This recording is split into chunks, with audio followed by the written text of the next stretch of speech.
예, 오늘은 전도서 2장의 말씀을 가지고 사업, 영혼에 대한 유한한 증거, 사업, 영혼에 대한 유한한 증거라는 제목으로 하나님 말씀 함께 나누도록 하겠습니다.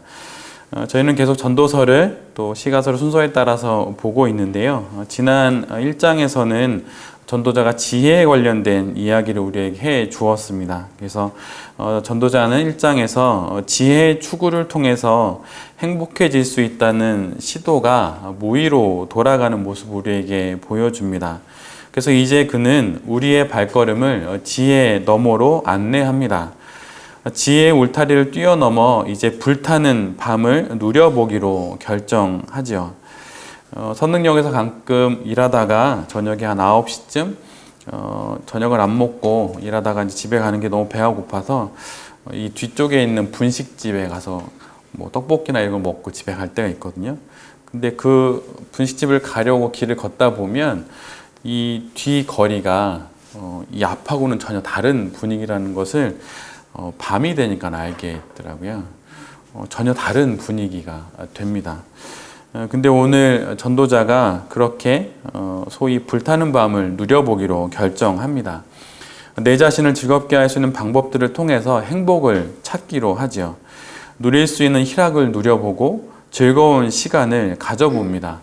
재미 넘치는 삶을 찾아보고 또 즐겨봅니다.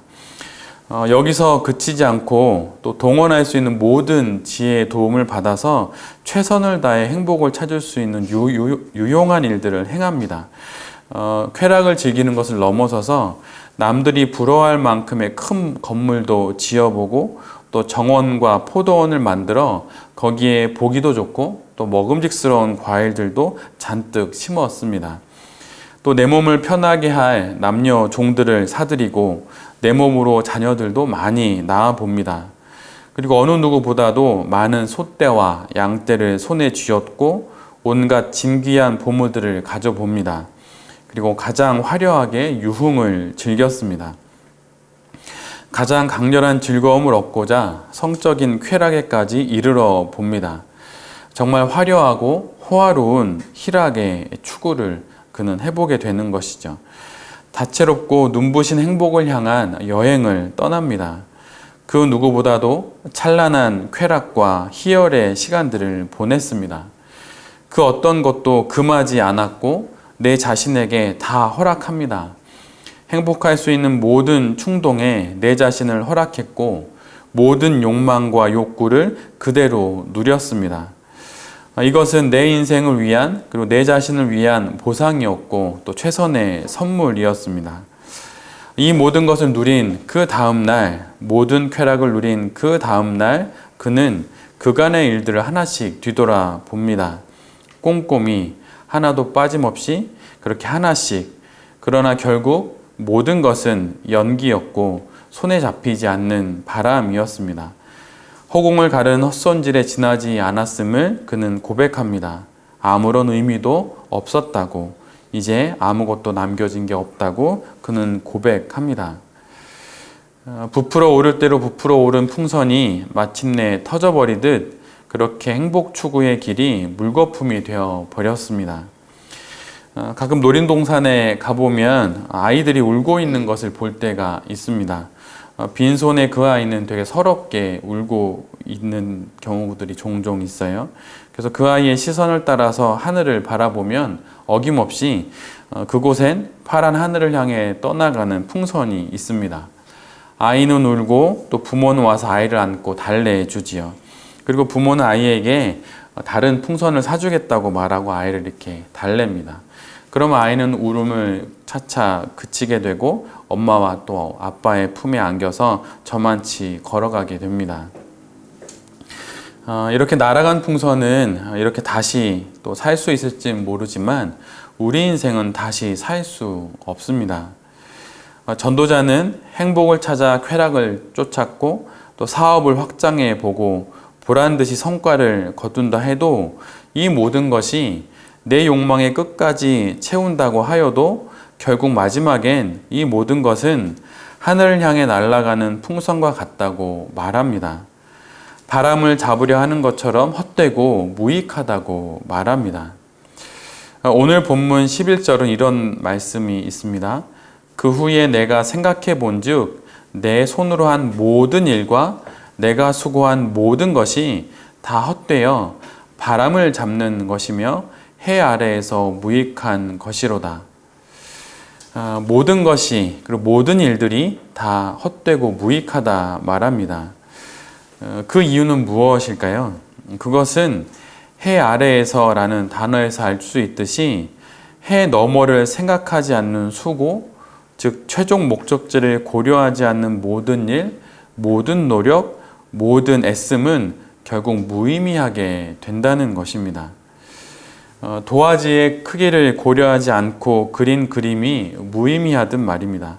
아무리 그럴듯한 그림을 그린다 하더라도 도화지의 크기를 고려하지 않고 그리면 한 구석에만 그리게 되거나 아니면 원하는 그림의 일부만을 그리게 됩니다. 전도서는 하나님을 고려하지 않는 모든 것은 무의미함을, 우리가 의미 있다고 여기는 것들을 하나씩 언급하면서 알게 합니다.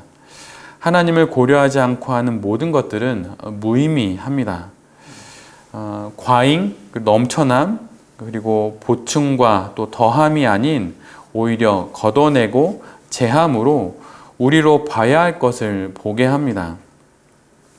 가끔 드라마를 보면 이렇게 앞이 안 보였던 분이 이렇게 개안 수술을 하고 이렇게 붕대로 칭칭 감았던 눈, 이렇게 분대를 하나씩 푸는 장면이 나오잖아요. 마치 우리의 눈을 덮고 있는 분대를 한 바퀴씩 돌리며 벗기듯 그렇게 우리의 영혼의 눈을 뜨게 하고 우리의 시선을 한 곳으로 모아 갑니다. 직시하게 하고 또 직면하게 하는 것이 지금 전도자가 우리에게 하고 있는 거예요. 하나님을 향한 시선을 갖게 하는 죽음이라는 게 우리에게 있습니다. 즉 우리 생의 마지막 순간을 지나 펼쳐질 하나님과의 만남과 그분의 심판을 고려하지 않는 해 아래에서의 행복을 향한 수고와 노력을 전도자는 비판합니다. 피할 수 없는 미래의 현실을 고려하지 않는 지금의 현실에 대한 그 어떤 반응도 결국 무의미하다는 거예요. 이건 선한 일도 마찬가지입니다.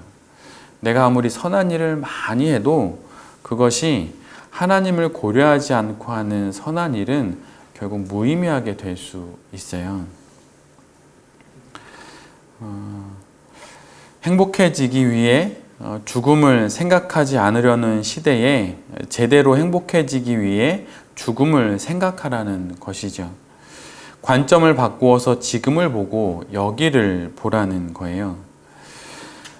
그런데 바로 여기에서 또다시 세상은 우리에게 답변을 내놓습니다.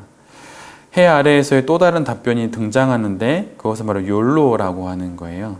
우리가 잘 알고 있듯이 You only live once라고 하는 것이죠. 죽음을 고려한 이 세상 사람들의 응답이 바로 이것입니다.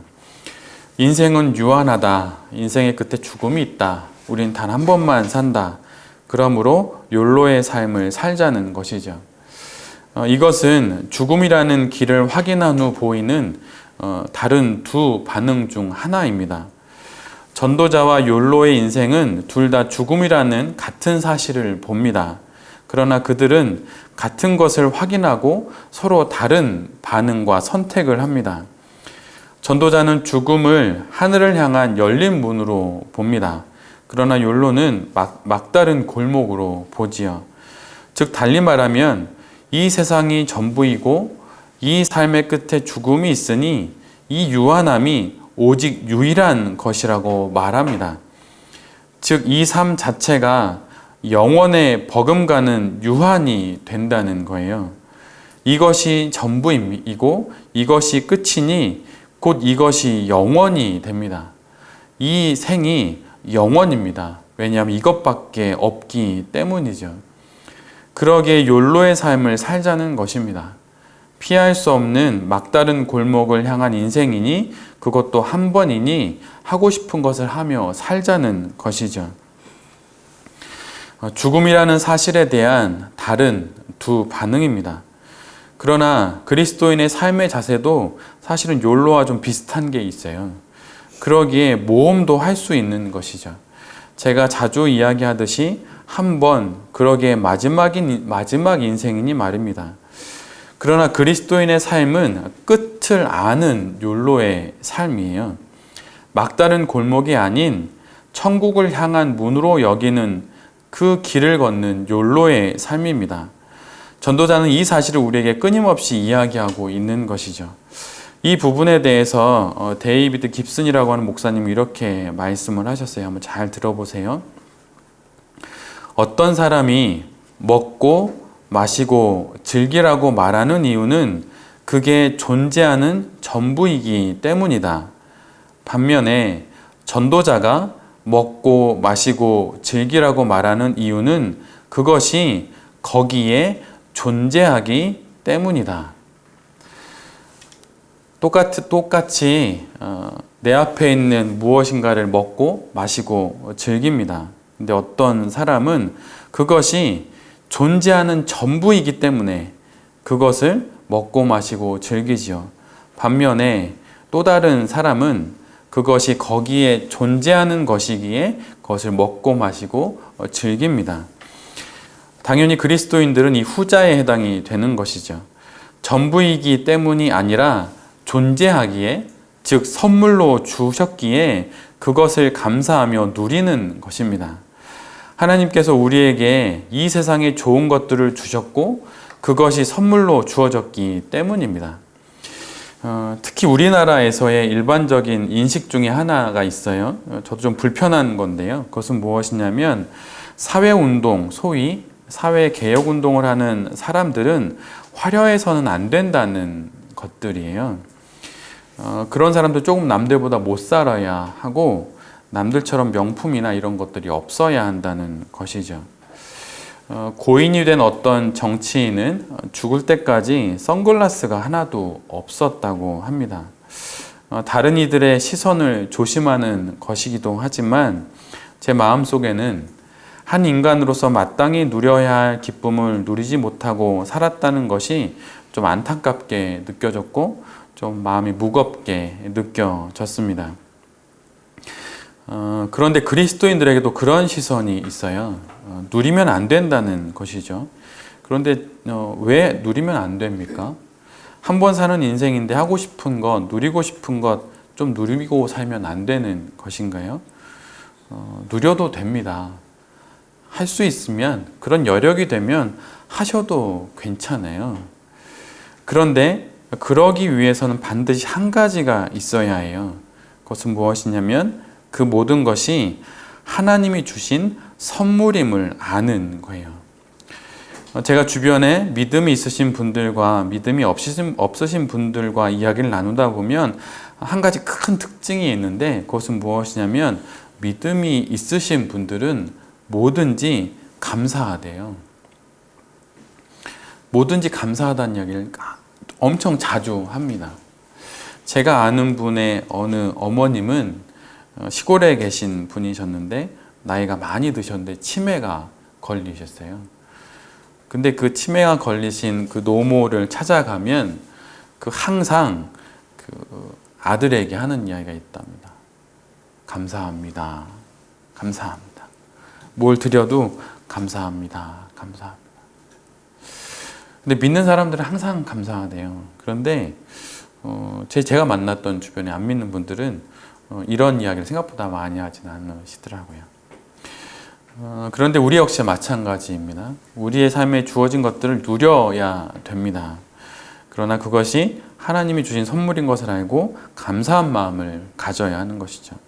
그리고 그것이 영혼의 시선 위에 있는 누림인지 반드시 확인해야 합니다.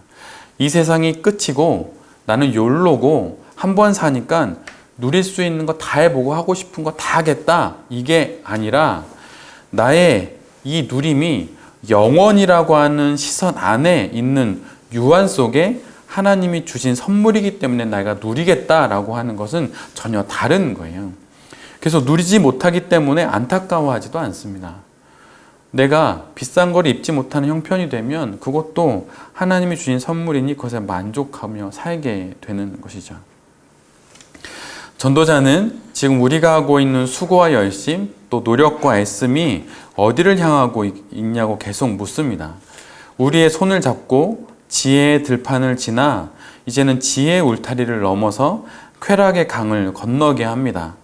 흠뻑 영혼의 옷을 적신 후에 다시 우리로 성공과 성취의 산을 오르게 합니다. 그리고 그 산 위에서 영혼의 손에 무엇을 쥐고 있냐고 묻지요. 자신을 위해 할 수 있는 무엇이든 해본 후 무엇을 손에 쥐고 있냐고 묻는 거예요. 지금에 대한 우리의 자세가 영혼에 대한 우리의 인식을 그대로 보여줍니다. 지금 내가 살고 있는 이곳에서 내가 살고 있는 오늘에 대한 우리의 자세가 아직 다가오지 않은 영혼에 대한 우리의 인식을 그대로 보여줍니다. 지금 내가 하고 있는 사업에 대한 나의 자세가 영혼에 대한 나의 생각을 그대로 드러내 보여줍니다. 파스칼이 이런 말을 했어요. 인간 불행의 유일한 원인이 하나 있는데 그것은 자기 방에 조용히 머무는 법을 알지 못하는 것이다. 요즘 시대는 홀로 있기 되게 어려운 시대입니다. 되게 불안해해요. 홀로 있으면. 그런데 파스칼은 그렇게 홀로 있지 못하기 때문에 우리가 불행하다고 말하는 것이죠. 아무것도 할 수 없을 때 더 이상 지혜를 추구할 힘도 없고 기력이 쇠하여서 노년의 다윗처럼 스스로 자신의 몸을 따뜻하게 할 수도 없을 때, 그래서 쾌락을 더 이상 추구할 수도 없을 때, 그리고 사업의 성취와 성공도 더 이상 할 수 없을 때, 이때에 나를 붙잡아 줄 수 있는 것이 인생을 지탱해 주는 뿌리가 됩니다. 기분 전환을 위한 한순간의 여행과 오락거리, 만난 음식과 소소한 기쁨들을 넘어 이 뿌리가 되는 것이 있냐고 전도자는 우리에게 묻는 겁니다. 우리의 사업 역시 영혼의 시선 위에 있어야 합니다. 그 뿌리 위에 있어야 하는 것이죠. 그래서 사업에 대한 우리의 인식은 사업가인 우리의 영혼을 향한 생각의 반영이 됩니다. 영혼의 시선에서 사업을 하고 계십니까? 아니면 혹시 다른 시선으로 사업을 하고 계신가요? 영혼의 시선에서 사업을 하라고 전도자가 오늘도 우리에게 이 지혜의 말씀을 전해줍니다. 선물로 주신 이 단 한 번의 인생을 어떻게 살고 계십니까? 혹시 너무 조심하며 또 겁내며 살고 계시진 않습니까? 마땅히 누리시기를 바랍니다. 그리고 모험하고 도전하기를 바래요. 하나님은 우리로 하여금 도전하기를 원하십니다. 그냥 울타리 안에서 움츠리고 있기를 원하지 않으세요. 도전하고 또 도전 가운데 하나님이 주신 넉넉함이 있으면 누리셔도 됩니다. 그래서 후회 없이 하나님 앞에서 감사하며 하나님께서 원하시는 그 아름다운 사업들을 이 땅 가운데 이루시며 살아가시기를 빕니다. 그래서 저는 우리 베렙에서 하나님이 그토록 바라시는 모험적인 일들이 정말 많이 일어나기를 바랍니다. 그리고 세상 사람들이 보았을 때 그리스도인들의 삶이 세상 사람들이 이야기하듯 좀 찌질하지 않구나, 정말 멋지구나, 나도 저렇게 한번 살아보고 싶다, 욜로 이 세상이 막다른 골목 죽음이라는 곳에 끝나니까 마음껏 즐기는 것이 아니라 이것이 천국을 향하는 열린 문임을 알면서도 가장 아름답고 멋지게 살 수 있는 것이 있구나 라고 하는 모습을 여기 계신 모든 베렙의 식구들, 그리고 더더욱 젊은 시대를 살고 있는 베렙의 식구들을 통해서 이 시대가 볼 수 있기를 원합니다. 그런 마음으로 이번 한 주간도 또 한 달도 또 온 인생도 그렇게 모험하며 도전하고 후회 없이 살아가는 우리 모두가 될 수 있기를 기도드립니다. 아멘.